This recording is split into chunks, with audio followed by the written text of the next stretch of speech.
Greetings, ladies and gentlemen, and welcome to this latest edition of Tales from Outer Space. And as always, I hope that you enjoy. Story number 1.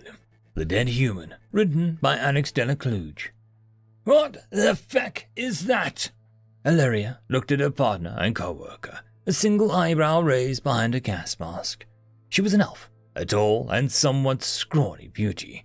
Greg, on the other hand, was a bulky orc, wearing no gas mask and only a yellow tank top that clung to his greenish-brown, muscle-bound torso. The body that prompted Illyria's profanity was sprawled on the mahogany floor of the apartment in a larger building, which the police department had already evacuated. With no face. "I have no idea. Doesn't look like one of us." Illyria began looking around the room. The body was mangled beyond all recognition. No face. No name. The slightly demeated front of the skull was bare. Sure, the PD's artist could probably recreate the face out of that, but the artist wasn't part of the first response unit. Craig pulled out a notebook from the back pocket of his jeans and began making notes while Illyria knelt by the body and inspected it. "This thing is smaller than me, and not as bulky as you. Could it be a Frigg?" "No chance, Friggs aren't pale." "Then maybe a Garon. It's obviously male, fits the profile." "The Garon's bones are more porous. Look at this thing's skull. I think its bones might be denser than mine." Illyria gently touched the body with a gloved hand, moving its head to the side.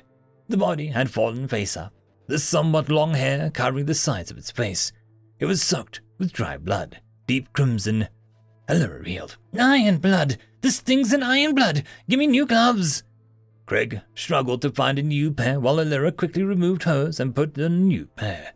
If there was only one drop of blood that got on her skin, it would feel like acid. Not a particularly strong one, but an acid nonetheless. When her gloves had changed, Craig took over and moved her hair away from where the body's ear was supposed to be. But it had been cut off, and the other one was there and rounded, unlike Illyria's knife-like ears or Craig's slightly spiky ones. "There's a little blood around the body, probably wasn't killed yet. Let's just call the morticians." 10 minutes later, 2 men came with a gurney and a sack. They laid the gurney down and reached to grab the body. Illyria watched the men strain to pick the body up.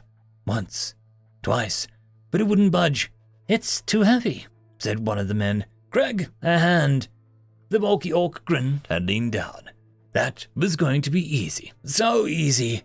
He reached to grab the dead body from under the armpits and put it up. Or tried to.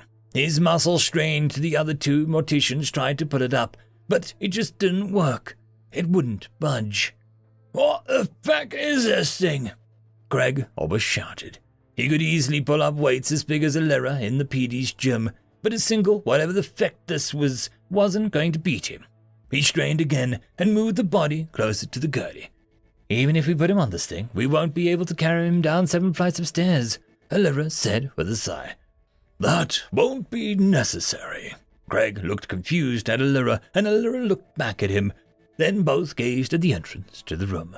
The morticians were too busy packing their things up and preparing to head back down to their vans to get a different equipment for this job.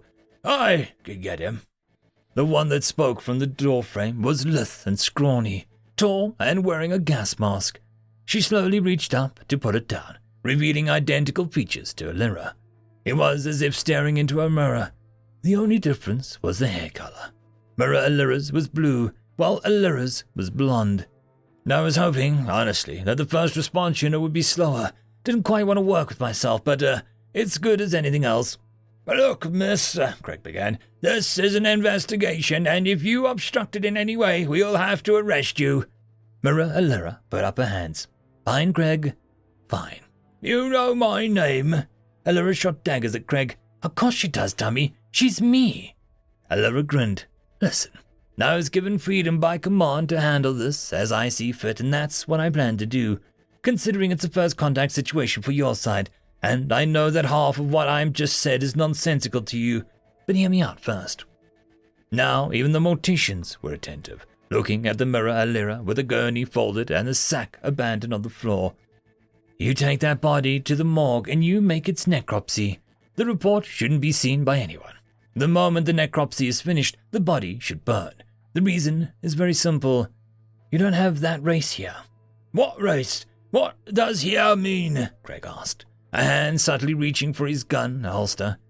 Lbry gestured around. I mean here, on your planet, in this world, in this, alternative. And him? Lbry asked, pointing at the body abandoned. That is a named human. It has blood with high concentrations of iron, an impressive strength relative to body mass, a body filled with enough bacteria to turn an entire gnome city into a quarantine zone. He was a friend.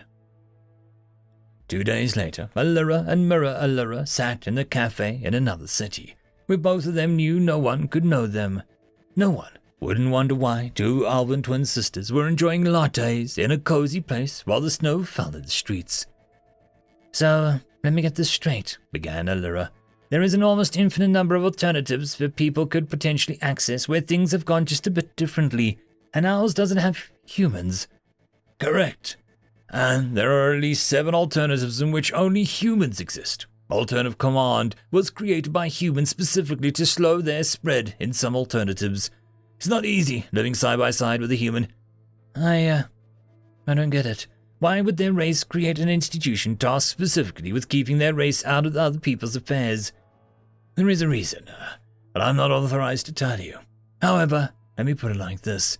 We elves are pretty, and by our very nature, we feel sick if we have to kill. Sick enough that rather than go through that, we will not.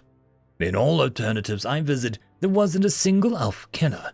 Sure, we might steal, we might lie, yada yada, but we never kill. Orcs are strong. They have solution-oriented thinking. They see an obstacle as an obstacle and make sure that they can overcome it. Everywhere, they are like that. Humans, on the other hand, can kill, can lack empathy, can do science, are capable of acts of great good and great evil. Don't get me wrong, Lbry. If you want, we could easily make sure none of you or even remember what the body looked like. But the point is, sooner or later, your alternative will meet humans. Command would prefer you are prepared for that eventuality. Lbry looked at her latte and sighed. All her life, since she was a young, starry-eyed girl, she had wished to work for the PD. This was above her pay grade and above her qualifications. This is how you recruit people into your line of work? Lbry grinned and nodded. Yep, kinda. Well, I'm in. End of story. Story number 2. AITA were inviting a Terran as my consort to my co-worker's life-binding ceremony. Written by Fork Uff. I, Marakika, female, 23, was asked by my co-worker, Mignac, Greer, female, 157, to attend her and her selected's life-binding ceremony. I asked if I could bring a consort, and she said that it would be acceptable. So, I invited Jake, Terran, male, 25, whom I had known for 3 cycles and had recently started to get very close with him. The problem is, when we made arrangements for dietary needs, came to light that Jake is, in fact, Terran. Mignac became upset, saying that the Terrans were dangerous, warmongering Deathworlders, and that I was being reckless and inconsiderate inviting him. I told her that Jake has promised to be on his best behavior, that I've known him for cycles and that he would never hurt anyone, but she insists that Terrans can't help but cause trouble and leave destruction in their wake. So, am I the arsehole? End of story. This is a special thank you to the one, the only, the legendary Eric Hino, who has become the only Tier 6 patron. I just want to thank the T5 patrons and channel members. Bob the Dragon, Cam Maxwell, Casper Arnold, Estrella the Dreamer, Try Again 95, Fury Giol, Meridian 117, Elysia, Jordan Bucksball, Angry Marine, Albard and Gusta, and Barkey. Thank you very much. And that, my friends, concludes this video. I hope that you enjoyed. There are links down below, both to support this channel and for the author of this fiction. Anyways, I hope you all have a fantastic one, and I'll see you next time. Cheers.